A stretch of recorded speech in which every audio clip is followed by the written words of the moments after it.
Kuzmenko and Pachal impress in their Flames debuts as we look into our crystal ball. Hey everyone, welcome into Burning Questions. Rob Wong joined alongside by Postmedia Calgary Flames writers Wes Gilbertson and Danny Austin. And guys, if there were Flames fans that had some reservations about Andrei Kuzmenko, he definitely made them feel a lot better scoring in his debut against Boston. Wes, you've obviously seen Kuzmenko as a Canuck in the division, but what stood out to you about him in his first game?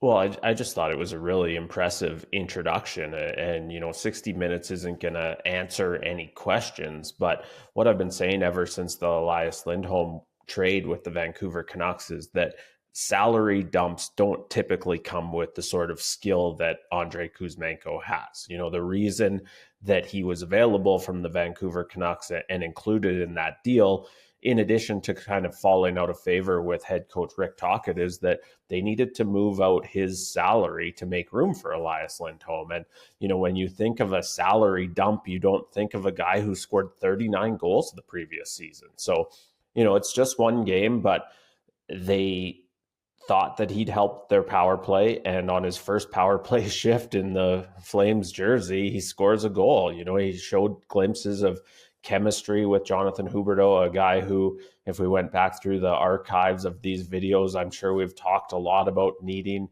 chemistry between Huberdeau and somebody. Well, there was a little bit there last night with Kuzmenko. And so, a small sample size, but if you want reason to be excited about the new guy in number 96, there was certainly plenty to see there last night in Boston. Yeah, I think that the Jonathan Huberdeau point is really important here. It was one game.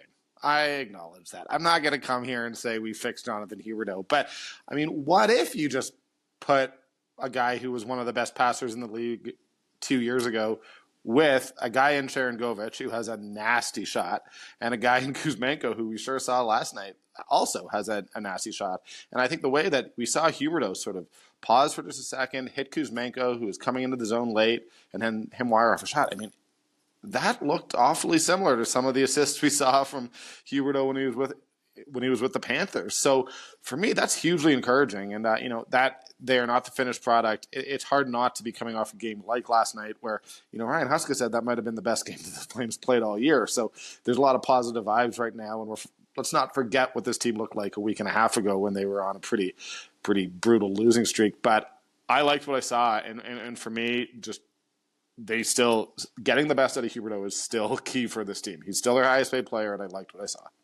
And if I could just jump in with one more thing, I think it's important to remember, and I think most Flames fans have this in mind, whatever Andrei Kuzmenko does is sort of gravy. This trade was made with the future in mind, right? They wanted a first round pick, and they got Vancouver's in part of the Elias Lindholm deal. They wanted a highly touted prospect, and they really liked the way Hunter Brustevich, a young blue liner, is trending. And so if Andrei Kuzmenko can fill the net with the Flames, if he can help a struggling power play, if he can click with Huberdeau, it's all gravy. This trade's about the future. If Kuzmenko can help right now, even better.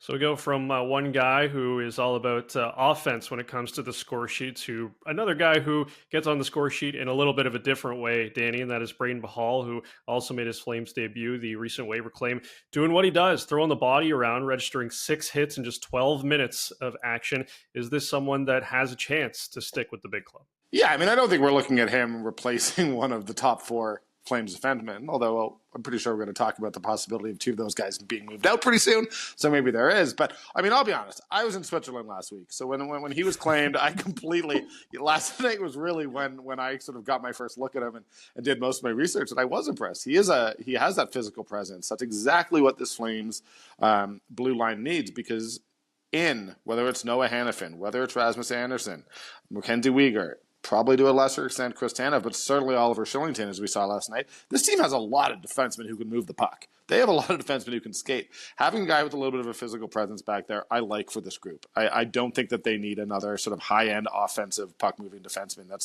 That's not what I think the doctor ordered for these Calgary Flames.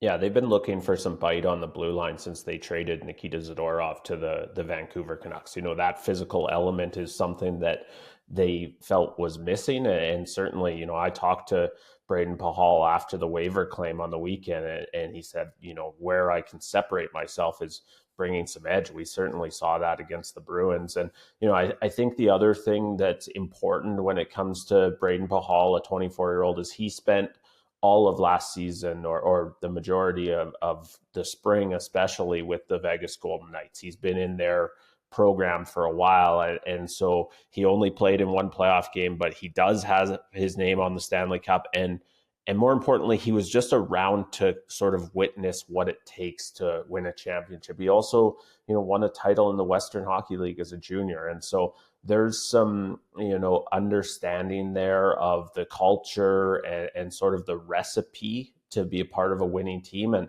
I think the Calgary Flames see that as a place that he can help a little bit behind the scenes as well. So as Danny mentioned, there could be some other guys on the move. The trade deadline is about a month away, Wes. What is the next move here for Craig Conroy?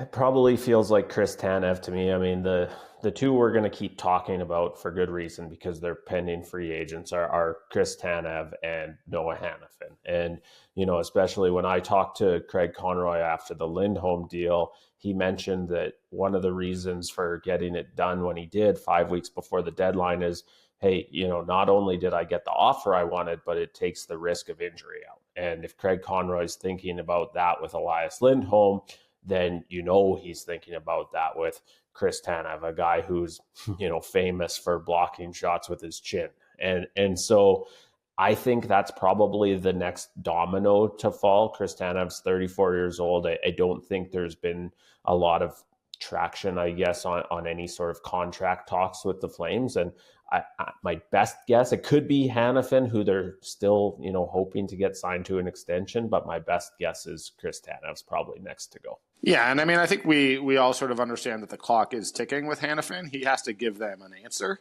But he is. I mean, he's significantly younger. It makes sense that he'd be the guy that they are sort of looking to keep. And I'm not actually saying, look, Chris Tanev, you could trade him away, and he likes it here in Calgary. You might get a young asset, a draft pick, whatever you get. You might actually want to try to bring him back in the offseason. You're probably going to have the cap space. So I don't think it's a knock on Chris Tanev to say that they're going to try to move him. But the reality is, I wrote about this yesterday. The new era has begun. I mean, they've dealt Toffoli, Zadorov, Lindholm in the last, 9 months, basically, if not 8. You look at the team that they dressed yesterday: Connor Zary, Martin Pospisil for roughly 18 minutes, Jacob Pelletier.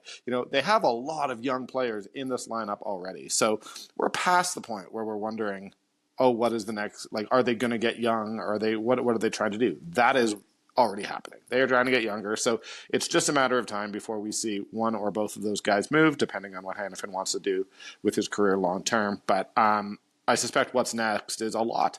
I'm going to be honest with you. I don't think Wes and I are going to have many days off between now and March 8th when the trade deadline comes. Yeah, it's been a season of change, and it feels like there could be a lot more on the horizon. As always, leave your thoughts in the comments section below or send us an email at calgaryflames@postmedia.com. For Wes Gilbertson and Danny Austin, I'm Rob Wong. Thanks for watching, and we'll talk to you next time on another Burning Questions.